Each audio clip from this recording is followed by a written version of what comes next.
What's good, y'all? Welcome to my review for this week's episode of My Hero Academia. Man, Hero Waka this week was fucking phenomenal. We got to learn what's Inasa's beef with Todoroki, and really, Inasa's really like his backstory, which Inasa's definitely kind of like an interesting character. Like Inasa from this episode, from his backstory, is like if you took the ideals of Stain. Just the ideals, not the whole, like, I'm gonna kill heroes thing. Like, he wants heroes to be like real, not like Mount Ladies. And you mixed it with Izuku's fanboyism of heroes.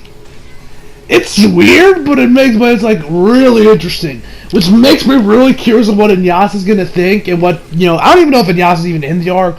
Because, like, you guys know that in the manga, Graham, well, I mentioned this in my previous reviews.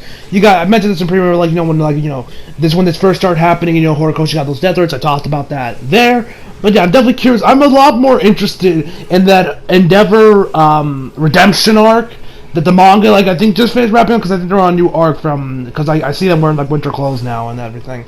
From Chibi's thumbnails and other stuff. So I'm definitely very interested. I'm like, the more I'm seeing of Hero Waka, a season 3, I'm the more interested I am in that arc. Because originally when I heard that, I was like, an Endeavor redemption? How the fuck do you redeem that asshole? But now, after watching this, I'm like, now I'm really interested in what the hell is going to go down in that arc. It's going to be interesting whenever the anime gets to that part. But anyway, let us begin with this week's episode of My Hero Academia. So we got these suits. They're pretty just talking about the hero, the licensing exam itself, talk about what they're going to do for this year, and they talk and they end up using they talk about about the ball thing, and they realize how they're going to use their quirks properly and all that shit, yada yada yada. And of course, second exam, but they said actually for the second exam they're viewed at that point they're more graded as a unit rather than just individually. Because as they state, after, of course, All Might has retired because he lost One for All and all that shit with All for One. All for One, he lost One for All and all that shit. There was a massive hole in, Hero Society. Sure, now Endeavor's the number one hero, but as we know, Endeavor ain't no damn hero. He's a fucking villain. He's a villain disguised as a hero. How the fuck do you even get that damn license? Legit, get someone... No, wait. Whatever. Horikoshi, man, I don't know how you did with that Endeavor redemption arc, but I don't know if you'll make him something likable or not, but Horikoshi's done a great job so far, so we'll have to wait and see on that. But yeah, he talked about that, how there was always a large gap, and he says pretty much that what they're doing, instead of just waiting for the new symbol of peace show, which is, as we know, is Deku.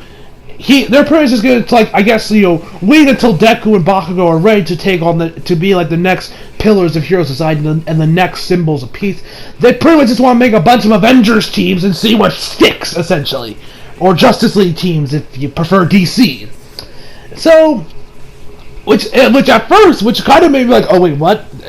Because at first you would think some of you probably wait, what? I thought they with the hero exam, what they've been doing so far with the balls and especially the rescue thing, as well as having Grand Orca show up, they were trying to lower the amount of people, and like they said, only 100 people would pass. So you would think that they're trying to lower the amount of heroes they do receive.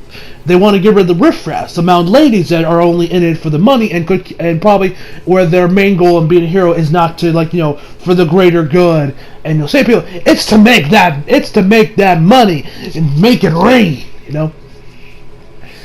But it seems like what they're trying to do, at least, because they said they want hero teams with a strong sense of unity. I think that what they're trying to really do is, instead of focusing more on quantity over quality or quality over quantity, they're trying to reach a decent balance between the two, where they have a decent quantity of heroes to pretty much just keep Deku's seat warm, essentially, while also not sacrificing quality, so that that we don't have a bunch of Mount Ladies just running around, So I think that's what they're trying to do, essentially trying to make a decent amount of heroes that do want to be heroes for being a hero, while also wanting a decent chunk of them so that they can, like I said, fill up the void that All Might has left, fill up the space that All Might has left since he had retired. So I think that's what they're trying to do, is pretty much just trying to make a bunch, just have, as I said, he wants an army of heroes to fill in that spot, So so you guys can say that they're just trying to make a bunch of Avengers teams to hold the fort down until Deku and Bakugo are ready to, of course, take on their new roles as the next symbols of peace. So we then, of course, get back to where we were with Grand Orca and everything, and actually, one other thing I want to tell. Okay, so apparently the filler episode we got last week was actually due because of some charity that's going on in Japan that deals around love. I forget exactly what the charity for, but it was like for cancer or something. I don't know. But Chibi talked about this so it seemed like either A, we would have not gotten an episode last week, or B, we would have gotten this episode. Now, I said Bones did the best they could with what they had to do in such a short amount of time, because he also says that Bones is probably trying to end this series at a decent point, because that preview for next week, I'll talk a little bit more about the preview on the end of the video, but that preview, I'm high. Anyway, so I say Bones did the best what they could with what they had to do.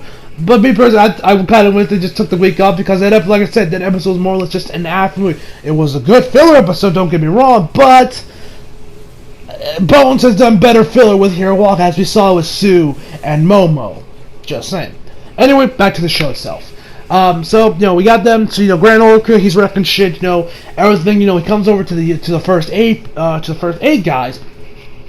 Deku's about to get in there, try to hold them down, but then Shindo comes in there and uses his court to pretty much just stop these guys, keep them busy, so that Deku and the others can get a decent chunk of, get them a head start so they can get away, and of course protect the citizens, the bystanders. And so he does of course stop them in Mega, but Grandor comes up right in his face and uses his ultra sonic attack that pretty much paralyzes him. We get the whole Grand Orca, his quirk Orca, all this shit. He talks about how he can do everything that an Orca can, even on land. And also talks about how he can also, of course, use the ultrasonic attack like I just mentioned that could paralyze people. So then Shindo goes down to the floor. He's paralyzed. Man ain't moving. My man Todoroki comes in there. We also see some of the other guys from some of the other areas we see. When they got to there, Todoroki comes in there. Sue and Momo keep on with the rescuing operations while Todoroki and Inasa, as we see later on, Ojiro, Mina, and Tokuyami are also helping out Deku to help him out with the rescue with the rescue effort. So then Inasa comes in there, uses his wind attacks to take him down. Then Todoroki and Inasa look at each other like, "Oh shit, it's you!" So we go to the stands. We see these guys in suits. They're pretty much I guess writing notes or grading the students on their performances and what they're doing. He gives them one of the guys gives them props for the fact that they were working on getting the people out of there, and the Todoroki and Inasa are the best heroes because of their because of course good job for having their plan working out with the Todoroki and Inasa taking care of Grand Orga while the others try to get away. So then we see them so then Todoroki hits his flames at Grand Orca, Inasa uses his flame, but because I don't know. Now I'm no expert on weather, so I don't know if this is accurate, if flames hit winds it goes up or something, but yeah. They pretty much just counter each other essentially, or they pretty much just go in the opposite directions essentially, where they don't end up hitting Grand Orca. They start arguing about why'd you do that? You did that on purpose, didn't you? And Inasa tells you did it, because you did that on purpose because so that I couldn't get all the glory. And he's like, why should I do that? I mean, you are the son of Endeavor, which is very true, as we have seen a lot throughout season 2 and season 3. We know Endeavor's main goal has always been to, surpass All Might. By any means, even if that means, essentially, would it count as rape? I mean, I don't think it would go that far, but, of course, making kids just for the sake of just so you have an army of kids to just take out Endeavor, or take out All Might. Of course, we saw in Season 2, with him taking the credit for taking out Stain when we knew it was Bakugo, when we know that it was Ida, Deku, and Todoroki, but granted, they didn't really have a choice in that situation. It was either that or prison, but you get the point. You get where I'm going at with this. And so then it's Todoroki's what is your beef, dude? It's I am nothing like my old, and what happened with my old man doesn't matter right now. And it says Inda, and we get this flashback back when Inasa was a kid. he sees Endeavor. He's talking about, about heroes, how he loves that they're passionate hard. That's why he loves heroes so much, because of their passion, all that stuff. So then, he has like this little, I don't know, side whiteboard. I don't really know what it is, or a notepad or something, to have Endeavor sign it. Like in a fan, you want to get your heroes to sign something. No, nothing wrong with that. But then, after that, what Endeavor does when Inasa puts in his direction. He slaps it away from him and says, "You're in my way. Don't get my..." And then, we see Inasa on the floor. He is legit shaking. If you really pay attention, you can actually see him shaking, actually, from, the shock of all this. And so that's why I was so shocked when he found that happened to him. And he also goes on about how, and he says that when he met Todoroki back in UA, with the entrance exam, he knew exactly, he talked about his eyes. His eyes are full of nothing but cold anger. And when he met Todoroki at the UA, at the sports fest, not the sports fest, at the entrance exam, for the people that got through the recommendations, he immediately noticed that Todoroki was the son of Endeavor, because he had the exact same eyes as Endeavor. Which I guess this is what that shot in the OP was alluding to, if I had to assume. That was the shot where Todoroki turns into Endeavor turns into Todoroki. That I'm assuming that's what they were alluding to, was that Todoroki at a time back when the start of My Hero Academia, Todoroki had the same exact eyes as Endeavor, because as we knew all Endeavor, he had a deep hatred for All Might and wanted to surpass him. As he said, he had a hatred for something, a hatred that was far beyond him. That was, of course, All Might for Endeavor, and for Todoroki, it was his father, Endeavor, for all the shit he put him through, as well as his mom. Horikoshi, man, I love you. Yeah, man, this man is an amazing writer. So, we then get back to the present, and we see them try again. They hit their flames and win at the same time. Of course, they end up going in opposite directions like last time, but this time they know that Todoroki's flames are coming straight forward to Shindo. So then my man, our boy Deku, comes in with a clutch save, grabs him, and gets over the flames, attack him, and he's like, "What are y'all doing? Come on, get your shit together. Let's go, people. Come on now." So we see a lot more of Inasas Past, about when he was a little bit more like when he was a kid. We see that he was never really afraid of anything about as a kid. When we see him, he's like in elementary school chasing down cockroaches, and he's like, "This is awesome!" And while you look at the other side, there's these girls be like, "Ah!" He says he loved everything and anything and everything. And of course, the minute he found out heroes were a thing, he was like, "Yes, this is awesome!" The passion, all that shit, as we know. And of course, he also talks about how one thing I forgot to mention, when we actually went back to the past first time, we found out the little thing about when Inasa first met Endeavor, and the whole "you're in my way" thing. He says that him, Endeavor, and Todoroki are the only two heroes he will never accept. The end. Which is hence why I said that Inasa kind of reminds me if you took Deku's fanboys or heroes and mixed it with Stain's ideology. Granted, nobody would accept Endeavor as a hero if they knew what shit he's done. I'm surprised Todoroki hasn't exposed his dad yet. He hates him so much. I'm surprised he didn't expose him before. He didn't show hey, my mom's in a hospital because of him. I'm just here as a weapon, essentially. I am surprised that back in season 1, and I guess the first half of season 2, back when when he hated his father, he hated Endeavor. He had really bad dad issues back then. I'm surprised he didn't just expose him and just leak his shit. I'm surprised Todoroki didn't do that, but I don't know why he didn't, but whatever. Maybe the Endeavor Redemption arc might explain that. I don't fucking know. Anyway, so as I was saying, so then we get back to where I was. We get back to the flashback where we see a lot more. Where he found out about heroes, and of course he said that's the only thing he did hate was Endeavor because of what happened about those eyes, and he hated something that was far ahead of him.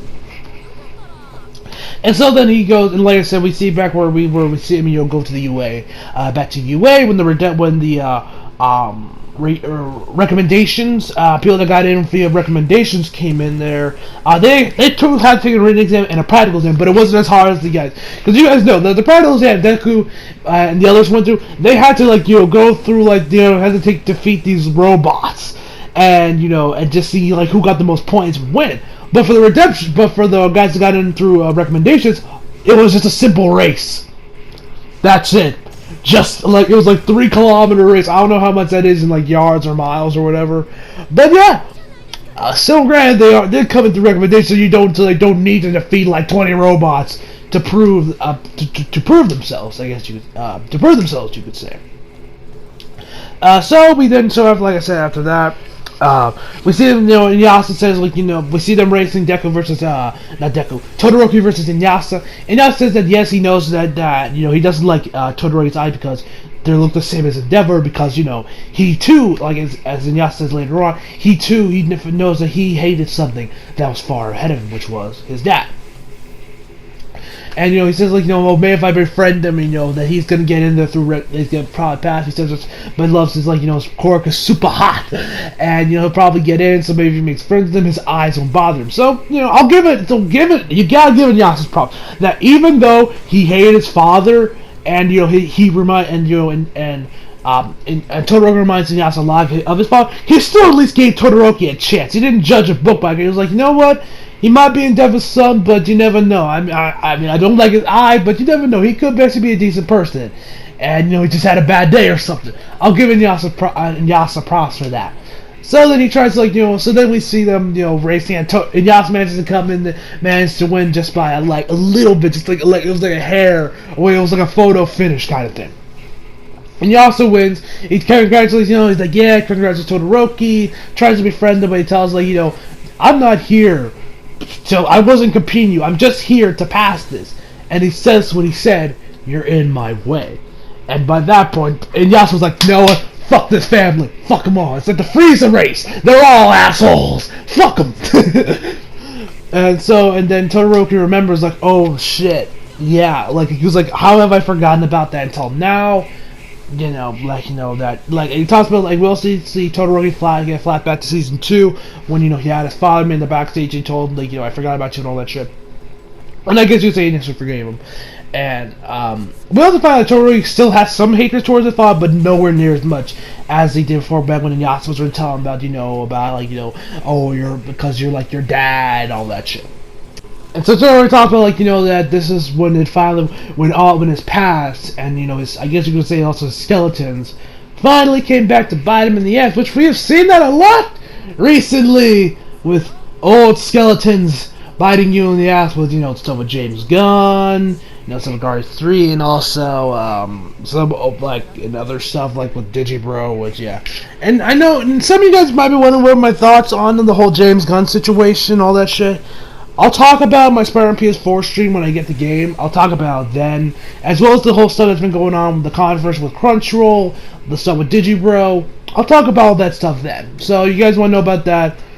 Wait till September 7th when Spider-Man PS4 finally gets in. Speaking of Spider-Man, actually just got Avengers Infinity War on Blu-ray, so expect an unboxing for that sometime in the future. So yeah, quick little announcement there. Anyway, back to the review. So this time with Deku happens, we get back to Todoroki and Inasa. Grand Order comes out right in front of Todoroki, grabs him, hits Inasa with his little ultrasonic attack, takes him down, and then he does the Todoroki in point blank range. How the fuck did he not kill him? I know it's not, because it seems like that could, since it could paralyze him, I feel like they could probably also kill someone, because he was there was maybe an inch between them, and Todoroki just gets hit with all of it. He's like, and that must have been really good. Especially from that one, because we find out that actually Inasa didn't get all of it because there's some range between them. But Todoroki, oh my god. Man, Todoroki was going to be rattled for some time. I mean, damn, that man, that could not have been pleasant. Anyway. So after that, they kind of have a realization about their teamwork is shit, and they gotta think that they can't defeat a number 10 hero like this, and so then they both kind of come up with this an idea to finally to get rid of or at least to hold down Grand Orca, which is actually have their flames in their wind collide and actually surround Grand Orca in like this little like fire prison, while Grand Orca slowly roasts inside there. I guess I don't really know. So he gets in there, they get their flames to collide. Other people talk about how they're trying to redeem themselves from what happened a little bit earlier. They manage to get their flames and hits Grand Orca, and then he's just surrounded by flame. And I guess we see him slowly I'm guessing he's slowly getting cooked or something. I'm assuming because while he's getting hit there, we see him throw some water on his face, on there. I guess it's just to keep him wet. I guess since he is still a fish, since he is a whale, so he has to probably stay wet. Anyway, we also see the Deku. We actually get back to Deku. We see his Grand Orca's guards. They come after Deku and Shindo. He comes, so Deku puts Shindo down. He's ready to get in there. Shindo gets it, pushes him out of the way. Uses his quirk and take him to hold him back. And Deku's like, wait, man! I thought you got hit with his Grand Orca's ultrasonic attack. Shouldn't you be paralyzed? He's like, yeah, still pretty much numb. His brain, since his quirk deals with vibration, his brain always gets shaken, and from the recoil of his quirk, so he's kind of built up a little bit of a tolerance, and hence why he's moving and still able to use his quirk to hold him over. He tells Deku to go grab the others, to grab the other citizens, help him out with that from while he takes care of these guys. Deku takes care of that. And we also see the announcement to talk about how the people are starting that they're about to almost got everyone ready, so that the exam is about to end pretty soon. We then get to see Todoroki, like I said, we see this Grand Orca a standard villain would just give up at this point. But he's like, what have they done? Like I said, he slashes he grabs this water bottle and throws it on, just has has the water just run down his face. So we see him just getting slowly cooked. So then the prison side, I guess they run out after they get their last bit of steams up. The prison, disappears, or they're done with it. We see him we see Grand Orca. The man, that man looks like he spent some time in the oven. I mean, his eyes look like his eyes are don't look great. We see smoke coming off of him, and and then right before he's about to go back on the offensive, take out Todoroki and Inasa, we see my man Deku come in there with that kick, and that's where it ends. And Grand Orca manages to block it with his arm, but there's a crack in his armor he has on his arms. That's when the exam finally ends, and they're and then the man he said I can finally sleep. Man, you deserve some rest, because, man, you look like you haven't slept in months. Anyway, so we then, they say, you go, we go change, he goes up to the computer room, or to, this room, or, this area where they got this massive monitor, he tells them about the rules, how they were graded upon, and then he shows us the result, and we see Deku, he's like, me,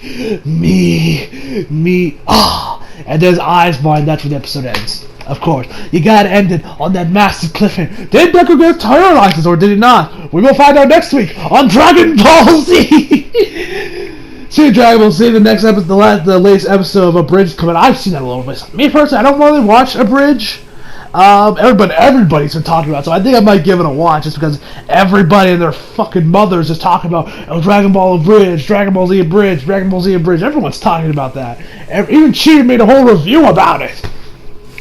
Anyway, so let's talk about the preview for next week. Next week we got all my SNS hero costume talking to All For One. Which that got me into it. But you want to know what I'm really hot for? Deku versus Bakugo, Part 2. Yeah. Now I think I mentioned it before, and I'll also talk about this in my manga pickers video whenever I finally get around to editing that video. You guys know, now great, I am an anime only, but while I was at Barnes & Noble's recently, I of course went to the manga section, and just out of sheer curiosity, I looked at the latest volume of My Hero Academia that was there, which I forget what volume it was. It was the one where you had the dude that had the beak mask on it with Deku. I forget what volume it is, and I was just kind of breathing. And I already knew about this fight was coming, because I remember I was seeing it on Instagram, Viz was posting about it, and my man Mike was posting about it on Twitter. I'm like, dude, stop posting manga stuff! I'm an anime only dude, I don't want to be spoiled, man, come on! Thankfully I stopped posting manga, Hero Manga spoilers. Since then, thanks man, because I don't want to get spoiled. I didn't read the whole fight when I was into the manga fight, but I was more or less just like breezing through it. And what I saw, ooh, that fight looks fucking intense. I'm talking like Naruto versus Sasuke up in here. And so, guys, because of that, next week I will also be doing, along with the review, a reaction to next week's episode, like I did for the All Might vs. All for One fight. And then just bring 2 episodes, and I'll do it for that. But yeah, next week I'm going to do a reaction video to it. So expect that next week, because I am hyped. Because that fight, from what I saw from the manga, little bits and pieces and panels I saw, ooh, that fight's gonna be amazing. It's probably gonna shit on like Deku vs. Toro. It's probably gonna be right up there with All Might vs. All for One, Naruto vs. Sasuke. It's gonna be like one of the shonen greats in anime fights. It's gonna be hot. So look forward to that next week. So overall, I'm gonna give this episode 10 out of 10. Also, guys, I gotta tell you, the voice acting this week was also really damn good. The Todoroki and Inasa's voice actors did a great job this week. So hope you all enjoyed the video. Leave a like if you did, subscribe if you're new. Follow me on Instagram if you feel like it. Link those rocks below. And as always, come back for more. See you guys next time.